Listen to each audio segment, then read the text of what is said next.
You wouldn't believe the morning that changed everything for us. Waking up to the roar of a bulldozer at 5:30 a.m., tearing apart my sister's wheelchair ramp like it was yesterday's trash, while she was still asleep inside our little house in Willow Creek, Ohio. There I was, stumbling out in my boxers, yelling at these guys in hard hats, and the HOA boss, this smug guy named Kevin, just stands there with his arms crossed, handing Sarah a bill for $1,800 like he'd done her a favor. What he didn't know was that my quiet, unassuming sister, the one they thought they could push around, held the keys to their whole funding empire. And boy, was payback about to hit like a freight train. Let me rewind a bit, paint the picture for you. I'm Jack, a regular guy swinging hammers on construction sites, and Sarah's always been the brains of the family.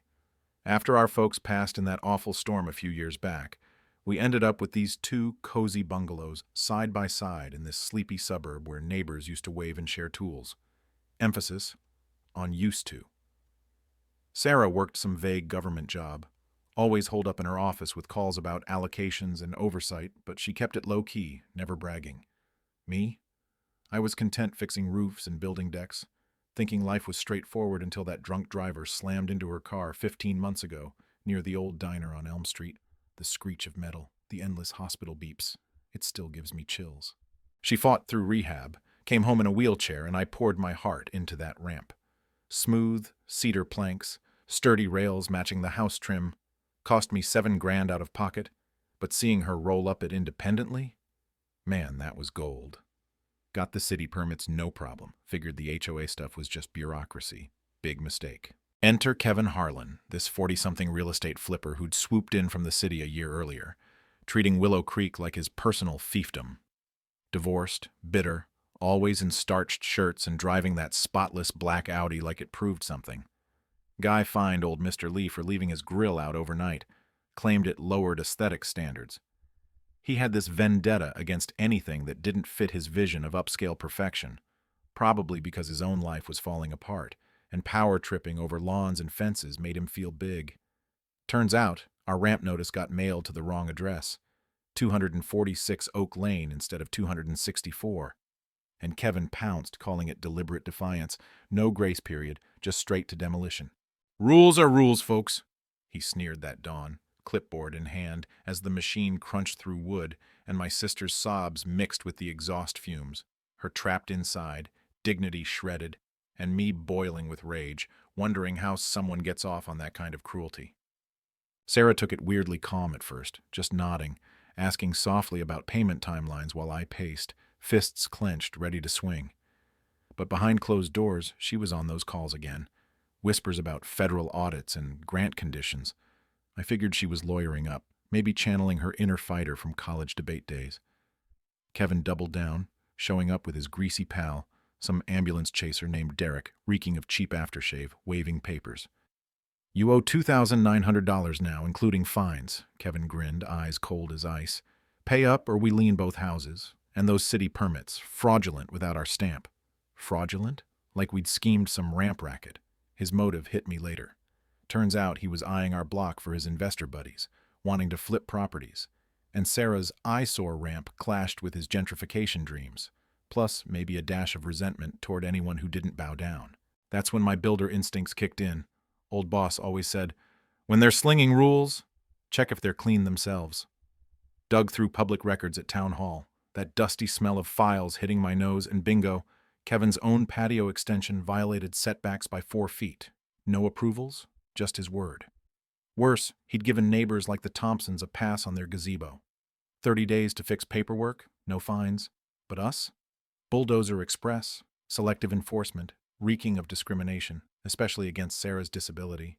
Turns out Missouri law, wait no, Ohio statutes could strip an HOA's power for that crap. Showed Sarah, and she just smiled mysteriously. "Interesting, Jack. Very interesting." Then back to her calls, tone shifting to something authoritative, like she was directing traffic in D.C. Neighborhood buzz started simmering. Mrs. Ellis filming from her porch, hardware store owner Hank offering free lumber to rebuild, even anonymous text saying, "He's targeted us too, you're not alone." Felt like a quiet uprising. Folks tired of Kevin's reign, his fines climbing our tab to $4,500 while he complained to my boss about shoddy work to tank my jobs. At the HOA meeting in the stuffy rec center, coffee stale, lights flickering, Kevin went full theater, slideshow of our violation, calling the ramp a hazard to kids. Some folks think they can ignore protocols and play victim, he jabbed, staring at Sarah. I jumped up, laptop ready. Funny about rules, Kevin. They apply to you too. Flashing his patio pics, the gasps from the crowd like sweet music. He squirmed. Mine was grandfathered, no proof, then rallied his flipper cronies to vote down discussion, hiking fines to $400 daily. Sarah wheeled up, voice steady. Curious how associations with state funds handle ADA compliance. Or discrimination patterns. His eye twitched. First crack. Things escalated ugly. Town inspector slaps a tag on Sarah's house for inaccessibility, irony thick as mud, then a bogus restraining order on me for threats, sheriff mumbling apologies. Kevin spread whispers, they're grifters, exploiting her chair for sympathy, motivated by his fear of losing control, his schemes exposed.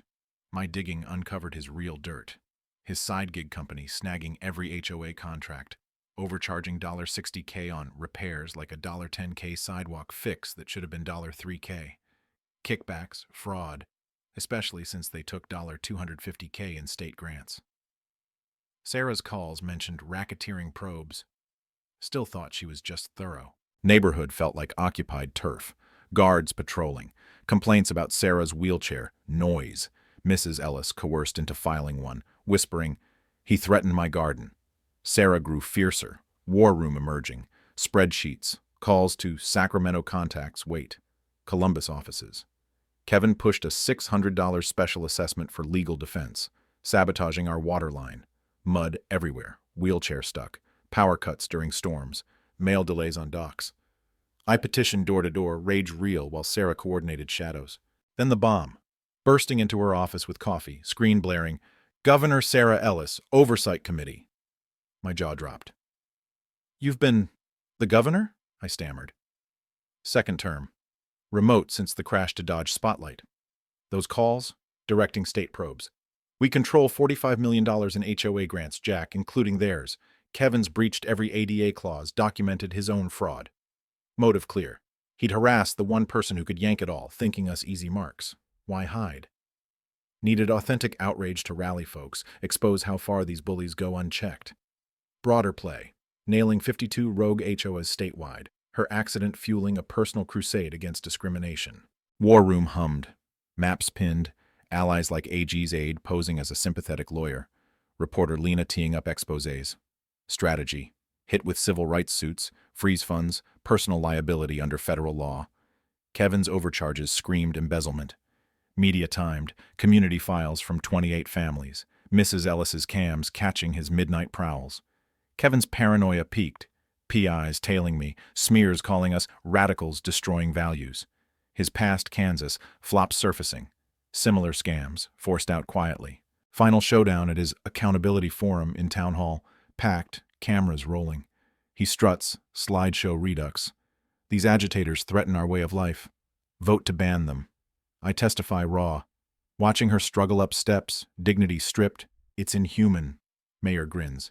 Special guest, Governor Sarah Ellis. Room explodes, gasps, flashes. Sarah wheels forward. Mr. Harlan, you've tormented Ohio's governor for months. Educational, I hope. Subpoenas fly, marshals serve warrants, auditors freeze assets. Kevin unravels. This is retaliation. Abuse. Hauled out ranting as ovations thunder, board quits, Mrs. Ellis steps up interim. Week later, neighborhood rebuilt the ramp. Barbecue, hammers singing, symbol of unity. Kevin, 20 months federal time for fraud, $300K restitution, business tanked, slunk away shadowed by records. Willow Creek bloomed. New rules favoring access, values up 15%, potlucks replacing fines. Statewide, Sarah's Act mandates training, ombudsman with teeth model for 19 states. I started an accessibility firm. Sarah's polls soared, our bond unbreakable. But here's the twist that still nags me. Was Kevin just a bully? Or did community complacency enable him? Could we have stopped it sooner? What do you think? Fair justice or overkill? Drop your HOA horror stories below. Debate if power like that corrupts or protects. Like, subscribe. Hit notifications. Next up, a councilman's epic takedown. Thanks for listening. Remember, sometimes the quiet ones hold the real power.